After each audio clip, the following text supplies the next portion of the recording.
Yo, YouTube, what's going on? It's your boy Beam. Today we got one of them things, man. It's gonna be a quicker video. I'm actually starting to cut down on the content.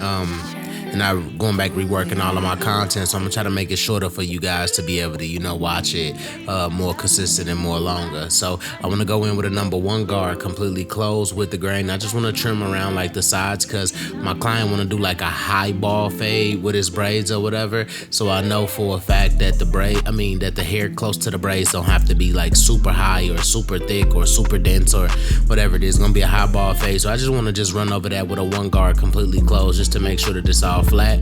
Go in using my Babyliss FX1 trimmer, and then I'm just setting a high guideline in the head so I could set myself up for a clean skin fade.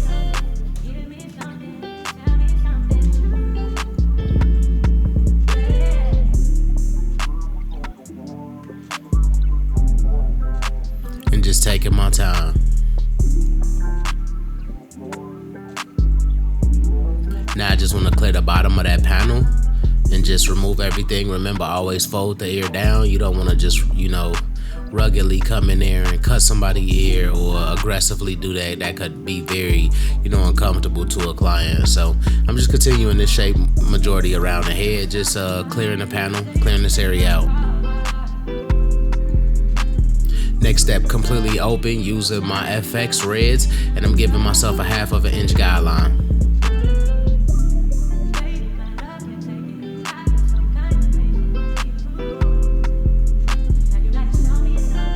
Now I dropped them halfway close here. As you guys can see that the guideline is just basically starting to blend itself. Now completely closed.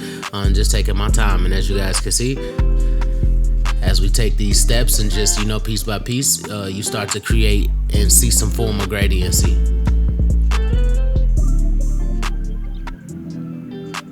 Now 1 guard completely open. And I just want to go open with it because I went close with it against the grain, so I know I could push it all the way to the top of the braid area open. Drop them halfway here.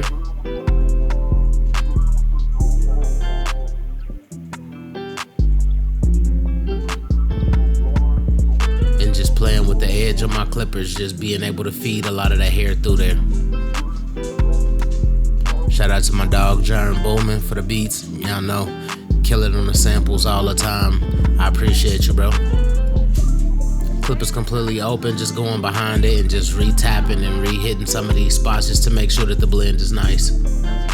Then I switched my clipper just because my clippers on my other battery died. So I'm like, you know what? Let me pop out with my roses. Same thing though, completely open. Drop them halfway.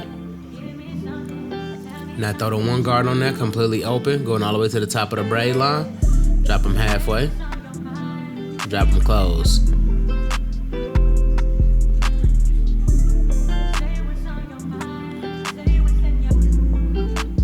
Just taking my time, piece by piece, brick by brick. Haircuts like this that we can knock out in less than 30 minutes. I know it's a lot of people out there that can knock this haircut out in probably 20 minutes. And as you guys can see, like, I don't have a high speed on this video at all. It's not like double my speed or anything. So I'm zooming through this haircut like super fast. This is like a haircut that you could like squeeze in like on a lunch break or something like that.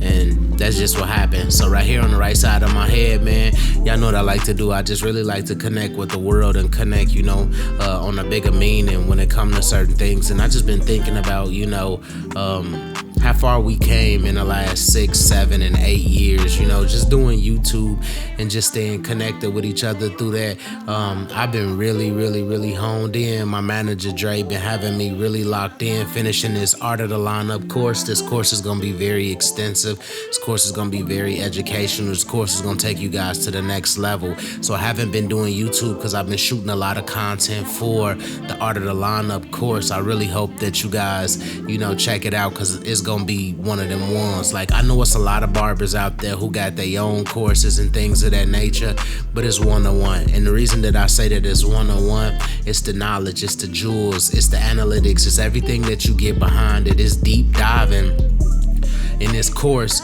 in a way that people just are not showing through their academies. I purchased a lot of people academies, and no disrespect to nobody, everybody got amazing gems in there, but it's just like YouTube, how a lot of barbers can get on YouTube and cut hair in an oversaturated game. You gotta kind of find a way to open up an area for yourself to eat, or find a loophole so it doesn't feel like you just copying the next person, or it doesn't feel like, you know, it's not authentic. So the art of the lineup coming real soon. I promise, man. Y'all gonna love it. Y'all gonna love it. It's gonna be 3 phases in the course, so it's basically like a 3+ year course. So it's gonna be really, really, really, really good. So I wanna go in using my FX trimmers now and just doing my vertical bars. Just taking my time with this. Same thing here, establishing 2 dominant vertical bars first before creating a symmetrical straight line. These 2 lines is basically just reference points. And anybody that watch me or have been watching me for a long time understands and know that I create these reference points to play the game, connect the dot. Connecting the dot is easier than just trying to draw and put on a straight line on the client. If you put these reference points around the client head and then just connect them, you'll have more symmetry in your haircuts. So as you guys can see, I'm just taking my time, piece by piece, brick by brick, tapping one by one.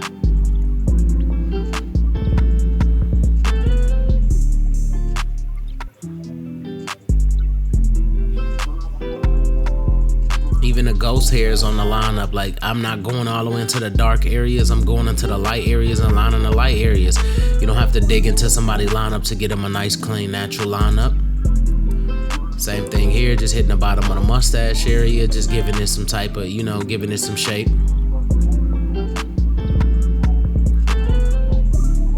Now going in with the Beam Team cordless compressor, assisting it with the clutch color card and the color No Drip. I'm using the black color for No Drip right now because my client is darker than the usual. And I don't have to use dark brown. I would want to use something a little bit darker that's going to really pop, that's going to allow his braids to pop out.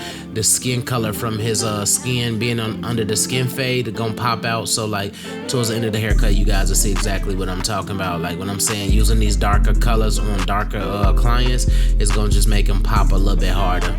So as you guys can see, once the color is completely dry, this is what it's looking like now. I'm gonna go in using my Tomb 45 Turkish style razor, and I promise y'all, man, these razors is it, bro. These razors are it. Stretch the skin, angle that razor at a 45-degree angle, bring it all the way back. I'm just using the neck duster just to knock that area off. That's the neck duster that I use too. So like it's just a regular neck duster. I think I found it at like a hair show or something like that. Super flimsy hairs. It allowed me to knock those little super harsh ash lines. Like when you see me going at the skin with a razor and you see a bunch of flaky stuff that isn't his skin, that's just extra Holland spray that sits on the forehead. When you overspray the Holland spray in certain spots on the skin, it just dry up. So that's why I always go behind it with a whisk and move it. But as you guys can see, we getting super crispy, we getting super clean, very surgical in this area. And I'm just taking my time, man. I'm just taking my time. Same thing, just working myself on the opposite side of the head, starting in the middle, working myself all the way to the opposite side. And as you guys can see, super clean. The only thing that felt weird about this haircut, which was like super weird, is bro, I haven't cut somebody hair in so many years without using a pair of gloves. Like, I think it was the craziest thing ever. Like, I always wear gloves. I just feel like it's been years since I cut somebody's hair without gloves. But this was a squeeze-in haircut, so, you know, lunch break type thing. I was able to just, you know, put bro down and throw him in like a squeeze-in position. So I really wasn't even gonna be in the shop right here. I was actually gonna be on my lunch break. But as you guys can see, scores my dog in, got him right, getting him consistent as possible. And it was my boy's birthday, so I made sure that we was gonna gonna get him crispy. I was gonna have him feeling good for his birthday, and we was gonna make sure, you know, if you look good on your birthday, you not only gonna feel good, but you gonna play hard. And that's what my boy did. He celebrated, he enjoyed himself out here in Tampa, Florida, and yeah, we got it done. So any new clients, anybody that's out here watching videos, if you located in the Tampa area and you wanna find a new barber, or you want a new barber, you always could DM me through Instagram, through IG, or just drop in the comment section. I'll give you my IG. We can set up the DM through there, and then we can set up the booking and get you in one of these videos. So as you guys can see, my dog came in kind of rough, but you know, as barbers, it's up to us to change that outcome. And who would I be if I didn't step? Without further ado, y'all know how we give it up. Stay focused and let's lock in. Hashtag TBT in that comment section. Hashtag Glacier Gang. Hashtag Glass. We got them in there, man. I appreciate you guys who was able to watch this video. Hit that like button, hit that share button, hit that notification bell to get alerted when new videos come out. I am Beam, and may God bless.